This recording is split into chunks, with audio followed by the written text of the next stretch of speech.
Okay, now we have They Might Be Giants. This is their first album. And when I was a senior in high school, K-Rock started playing Don't Let's Start. And I'd never heard this band before, but I love that song. And a lot of us really did.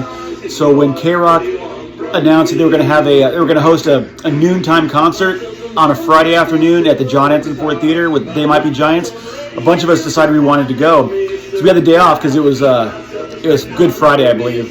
So the catch was on the commercial they said it was 18 and over. We were all 17. We were seniors in high school, so we had the brilliant idea of making fake learner's permits.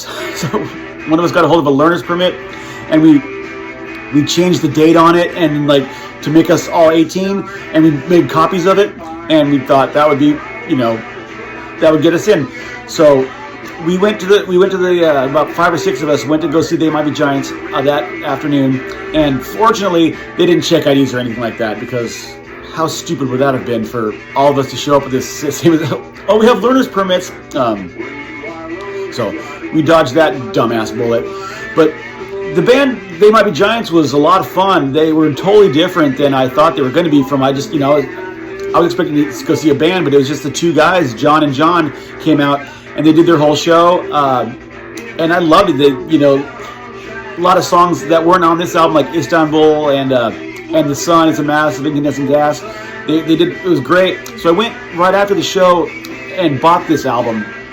And They Might Be Giants became like a cult favorite of mine for years.